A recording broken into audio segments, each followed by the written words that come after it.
جی ٹھیک ہے. الحمدللہ رب العالمین والصلاة والسلام علی سید الانبیاء والمرسلین اما بعد فاعوذ باللہ من الشیطان الرجیم بسم اللہ الرحمن الرحیم. رب اغفر لی ولوالدی ولمن دخل بیتی مؤمنا وللمؤمنین والمؤمنات صدق اللہ مولانا العظیم وصدق رسولہ النبی الکریم ونحن علی ذلک لمن الشاہدین والشاکرین والحمدللہ رب العالمین. انتہائی قابل صد احترام جناب علامہ نصر اللہ صاحب دامت برکات العالیہ اور پورا حضرات اور ثنا خان مصطفیٰ صلی اللہ علیہ وسلم اور میزبان تقریب اور دیگر میرے انتہائی واجب الاحترام برادران اسلام، السلام علیکم ورحمۃ اللہ وبرکاتہ. آج ہم ارشد صاحب کے پوتے کے وصال کے سلسلے میں 40ویں کے ختم پر حاضر ہیں. دعا ہے کہ اللہ رب العزت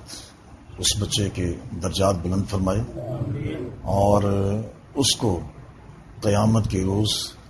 اپنے والدین کی شفاعت کرنے والا شافع بنائے، اور جتنے بھی لواحقین ہیں، بچے کے والدین ہیں یا گھر والے ہیں، انہیں اللہ تعالیٰ صبر جمیل عطا فرمائے.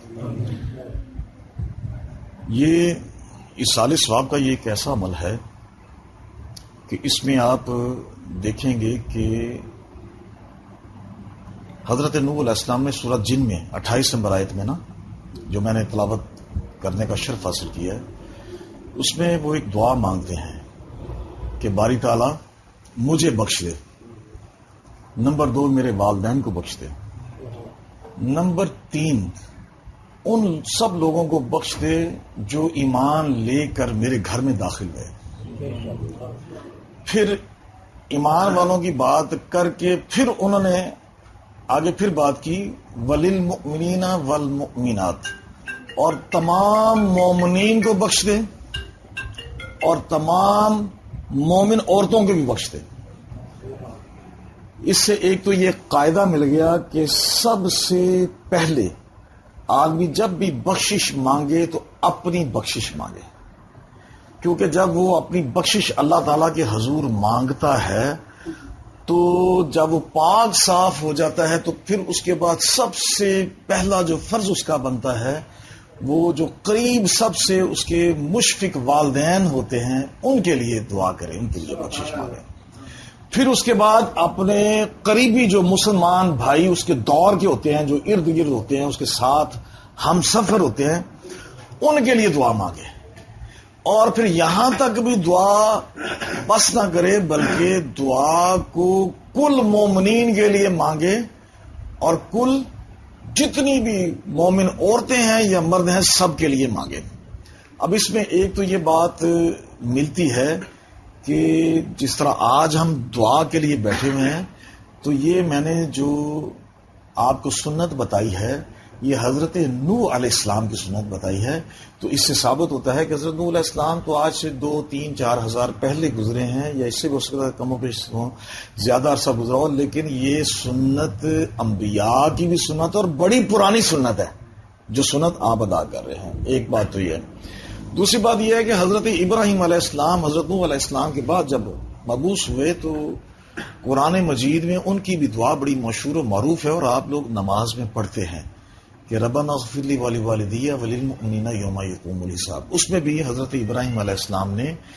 اپنے لیے دعا مانگی، اپنے والدین کے لیے مانگی، اور اس کے بعد پورے جتنے بھی کل مومنین قیامت تک آنے والے ہیں ان کے لیے دعا مانگی. اب اسی طرح یہ جو دعا کا سلسلہ ہوتا ہے مغفرت کے لیے دعا مانگنا، یہ فقط انسانوں تک ہی محدود نہیں ہے بلکہ حاملین عرش جو ہیں، قرآن مجید میں آتا ہے کہ جو عرش کے ارد گرد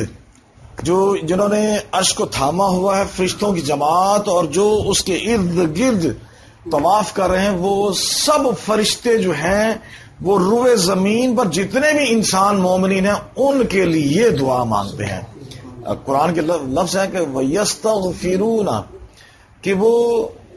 مانگتے ہیں دعا ان لوگوں کے لیے لِلَّذِينَ آمَنُوا، جو ایمان لائے. اس سے یہ آپ جتنی بھی دعائیں پڑھیں گے نا تو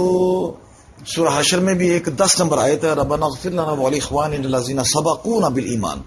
تو ایمان، یہ جو دعا ہم مغفرت کے لیے مانگتے ہیں، سب میں ایک چیز بڑی کامن ملتی ہے کہ مومنین کے لیے دعا مانگی جا سکتی ہے، اور سب نبیوں نے بھی مومنین کے لیے دعا مانگی ہے. تو جو مومن نہیں ہے، یاد رکھیں کافر کے لیے، مشرک کے لیے، بد مذہب کے لیے دعا مانگنا منع ہے. ایک تو سبق یہ ملتا ہے. دوسری بات یہ ہے کہ ہمارے ہاں جب ہم دعا مانگتے ہیں تو ذہن میں یہ آتا ہے کہ دعا جو ہے نا، مغفرت کی دعا، یہ تو شاید کسی گناہ گار کے لیے مانگتے ہیں، لیکن اس کا مطلب یہ نہیں ہے ہرگز. جب بھی ہم دعا مانگتے ہیں، جب کہتے ہیں نا کہ باری تعالیٰ کل مومنین کو کے لیے مغفرت کے لیے دعا کرتے ہیں، مغفرت کے لیے دعا کرتے ہیں، تو مومنین میں تو ولی اللہ بھی ہیں، مومنین تو بڑے بڑے نیکوکار لوگ بھی ہیں، گناہ گار بھی ہیں. تو ہوتا یہ ہے کہ جو نیکوکار ہیں، وہ نیت یہ ہوتی ہے کہ باری تعالیٰ جو تیرے نیکوکار بندے ہیں ان کے لیے جو دعا کر رہے ہیں، وہ تو پہلے ہی تیرے نیکوکار بندے بخشے ہوئے ہیں، تو ان کے درجات بلند فرما، اور جو گناہ گار ہیں ان کی بخشش فرما. اب میں عرض کرتا ہوں کہ یہ ایک مشکاہ شریف کی کتاب الدعوات میں باب الاستغفار میں ایک حدیث ہے، اور یہ کوشش کیا کریں کہ ہر بیٹا جس کے والدین جو حیات نہیں ہیں، پردہ پا چکے ہیں، وہ لازمی ان کے لیے دعائے مغفرت کیا کرے، کیونکہ یہ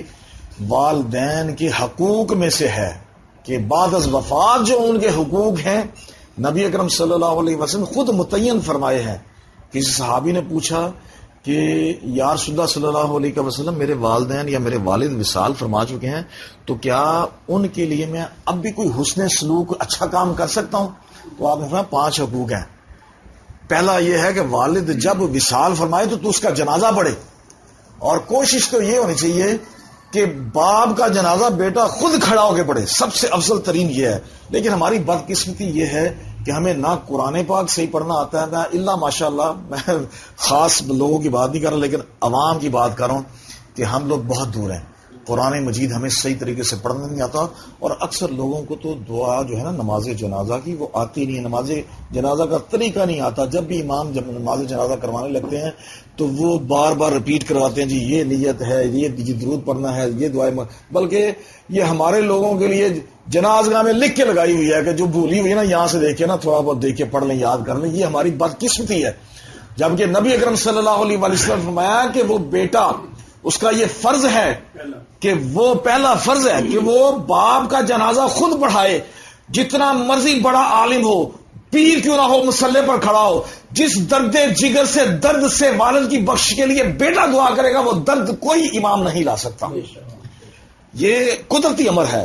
جس درد کے لیے، یعنی جس درد سے والدین بچے کے لیے درد جو رکھتے ہیں، اور جو اولاد اپنے والدین کے لیے درد رکھتے ہیں، وہ کوئی اور نہیں رکھ سکتا. تو میں یہ عرض کر رہا تھا کہ پہلا ہے ان کا یہ. دوسری بات یہ ان کے لیے استغفار کے لیے. تیسری بات یہ ہے کہ جو انہوں نے وعدے کیے ہوئے تھے والدین نے، ان وعدوں کا اس کو پتہ چل جائے نا کہ میرے والد نے فلان یعنی کہ مقام پر فلان مسئلے میں وعدہ کیا، تو ان وعدوں کو پورا کرے. چوتھی بات یہ ہے کہ ان کے دوست، والدہ کی سہیلیوں کا تعلق والی جو بھی ہیں، اور والد کے دوستوں کا احترام کرے. یہ اس کے حقوق میں سے ہے، والدین کے حقوق میں سے. پانچویں بات یہ کہی کہ جن کے ساتھ والد کا رشتہ جڑا ہوا تھا، رحم کے رشتے جو تھے، ان کے ساتھ وہ بھی جڑ کے رہے. اب ان معاملات کے حوالے سے مغفرت، دعائے مغفرت خاص طور پر سب کے لیے کرنا تو یہ سنت انبیاء بھی ہے، اور یہ نبی اکرم صلی اللہ علیہ وسلم کی سنت ہے، اولیاء کرام کی سنت ہے کہ ساری پوری امت مسلمہ کے لیے دعا کرنا. لیکن بالخصوص والد کے لیے، والدین کے لیے دعا کرنا بڑی برکت کا باعث ہے. میں آپ کو عرض کرتا ہوں کہ کس کا والد بے شک نیک ہو، جو میں حدیث بیان کرنے لگا تھا کتاب الدعوات میں ہے، کتاب الدعوات اور باب الاستغفار میں ہے. ایک بندہ، مسلمان بندہ جنتی ہے، اور وہ جنت میں اپنے مال کی وجہ سے بخشا گیا، اس کو اللہ تعالیٰ نے جنت میں ایک درجہ عطا فرما دیا، وہاں پر رہ رہا، خوش و خرم ہے. یا قدم اس کا درجہ، جو کہ درجے ہیں جنت میں مختلف درجے ہیں اور بے شمار درجے ہیں، اور سب سے اونچے درجے پر ہمارے قریب آقا علیہ الصلوۃ والسلام ہیں، اسلام انبیاء کے بھی درجے ہیں. تو وہ اس کا درجہ نہ بلند ہو جائے گا. جب اس کا درجہ بلند ہوگا تو وہ اللہ تعالیٰ کی بارگاہ میں عرض کرے گا، باری تعالیٰ میں تو اس درجے میں رہ رہا تھا، اب یہ میرا درجہ بلند کیسے ہوا ہے؟ تو اللہ تعالیٰ فرمائیں گے کہ تیرے بیٹے نے، جو اس وقت تیرا بیٹا زندہ ہے، اس نے تیری خاطر جو دعا کی ہے، اس بیٹے کے دعا کے صدقے کی وجہ سے میں تیرا درجہ میں نے بلند فرما دیا۔ جو تفسیر القبیر حضرت امام فخر الدین رازی کی، اس کی نا بسم اللہ الرحمن الرحیم کی تعریف میں یعنی کہ تفسیر میں لکھا ہوا ہے، اور یہ حضرت حکیم الامت احمد یار خان نیمی رحمت اللہ تعالی علیہ نے اپنی تفسیر نیمی میں، کیونکہ بسم اللہ الرحمن الرحیم کی تفسیر کوئی بھی آپ پڑھیں گے نا، تو جب بھی سورہ فاتحہ شروع ہوتی ہے اس سے پہلے اعوذ باللہ کی اور بسم اللہ کی آپ کو تفسیریں وہاں پر اکثر مل جائیں گی۔ اب وہاں پر وہ فرماتے ہیں کہ حضرت عیسیٰ علیہ السلام کا ایک واقعہ، ایک حقائق نقل کرتے ہیں کہ حضرت عیسیٰ علیہ السلام ایک قبر کے قریب سے گزرے تو اس قبر میں عذاب ہو رہا تھا، بڑا سخت قسم کا، اس بندے کو جو قبر میں میت تھی اس پہ، مردے پہ عذاب ہو رہا تھا۔ کچھ عرصے کے بعد جب وہ واپس آئے، دیکھا وہ قبر، وہی قبر جس پہ عذاب ہو رہا تھا، وہی قبر جنت کے باغوں میں سے باغ بنی ہوئی ہے اور جنت کی فضاؤں سے بھری ہوئی ہے، بندے کے اوپر کروڑوں اللہ تعالیٰ اپنی رحمت نازل فرما رہا ہے۔ حضرت عیسیٰ علیہ السلام نے اللہ تعالیٰ کی بارگاہ میں سوال کیا، باری تعالیٰ یہ ماجرا کیا ہے؟ تو اللہ تعالیٰ نے لکھا کیا، الہام کیا، وحی بھیجی کہ اے عیسیٰ، کہ یہ جب یہ بندہ جو تھا، جب یہ فوت ہوا تھا نا، تو اس کی گھر والی جو تھی وہ امید سے تھی۔ اس کے مرنے کے بعد جب اس کے گھر میں بیٹا پیدا ہوا، وہ بیٹا 2 3 4 سال کی عمر میں جب پہنچا تو وہ مدرسے میں پڑھنے کے لیے گیا، تو جب استاد نے پڑھایا بسم اللہ اور بچے نے پڑھا بسم اللہ، تو اللہ رب العزت نے اس بسم اللہ پڑھنے کے بچے کے صدقے میں اس والد کی بخشش بھی فرما دی اور اس کی قبر کو جنت کے باغوں میں سے بنا دیا، اس لیے کہ اللہ تعالیٰ نے فرمایا کہ مجھے حیا آتی ہے کہ جس کا بچہ زمین کے اوپر میرا نام لے اور میں اس کے باپ کو جو زمین کے اندر ہے عذاب دوں، اس بچے کے صرف میرا نام لینے کی وجہ سے میں نے اس کی بخشش فرما دی۔ آخری واقعہ کوٹ کرنے لگا ہوں، آخری واقعہ کہ ایک کتاب ہے روض الریاحین، اس کے لکھنے والے حضرت یافعی رحمۃ اللہ عالم بھی تھے، بہت بڑے ولی اللہ تھے۔ وہ ایک مرتبہ خواب کی بات کرتے ہیں کہ مجھے ایک خواب آیا کہ میں ایک قبرستان میں گیا ہوں، قبرستان میں کیا دیکھا کہ جیسے ہم اصالے ثواب کرتے ہیں نا، تو یہ تھال میں فرشتے رکھ کے نا کلام پاک، یہ خیرات کا صدقہ خیرات نیکیاں، یہ نا نور کی شکل میں نا وہ ان کو عطا کرتے ہیں فرشتے۔ تو وہ قبرستان کی جو میتیں ہوتی ہیں نا، وہ فوراً لینے کے لیے آتی ہیں، اپنا حصہ لینے کے لیے۔ تو وہ کہنے لگے کہ میں قبرستان میں گیا، ساری دنیا لپک پڑی کہ ہم اس سے لیں تاکہ عذاب قبر سے اس سے چھٹکارا بھی ملتا ہے اور جو نیک ہیں ان کے درجات بلند ہوتے ہیں۔ سارے قبرستان کی جتنے بھی مردے تھے سارے لینے کے لیے فرشتوں کی طرف لپک پڑے، لیکن ایک بندہ جو تھا نا وہ ایک سائڈ پر بیٹھا ہوا ہے، اور میں نے دیکھا کہ وہ اکیلا، وہ لینے کے لیے بھی نہیں آ رہا۔ تو میں نے اس کے پاس چلا گیا، میں نے اس سے سوال کیا کہ بندے کیا تجھے اس کی ضرورت نہیں؟ تم کیوں نہیں آ کے لے رہے؟ سالے ثواب کیا امت مسلمہ کے لوگوں نے جو زندہ ہیں، تو بھی لے۔ وہ کہنے لگا جی کہ مجھے اس کی ضرورت نہیں ہے، اس لیے کہ میرا بیٹا جو ہے نا وہ روزانہ قرآن پڑھ کے بخشتا ہے، وہ اتنا میرے پاس کثیر ہو جاتا ہے کہ مجھے اس کی حاجت ہی نہیں رہتی۔ اچھا کچھ عرصے کے بعد پھر وہ خواب اچھا یہ جب خواب آیا نا تو انہوں نے کہا جی آپ کا بیٹا رہتا کہاں ہے؟ انہوں نے کہا جی عراق کی فلاں بازار ہے، عراق کا شہر کا، اس کے ہوٹل میں وہاں کوئی دکان بازار میں ہے، یہ ہوٹل ہے۔ تو کہنے لگے کہ میں وہاں بیداری کی حالت میں گیا، اور میں نے جب وہ اندازن دیکھتے دیکھتے ڈھونڈتے جب میں پہنچا تو ایک نوجوان لڑکے کو میں نے دیکھا کہ وہ دکان پہ سودا دے رہا ہے اور ساتھ ساتھ جناب وہ قرآن پاک حافظ تھا، وہ ساتھ ساتھ قرآن پاک کی تلاوت کر رہا ہے، یعنی کہ کوئی چیز پکڑ رہا لیکن منہ سے اس کے قرآنیہ کے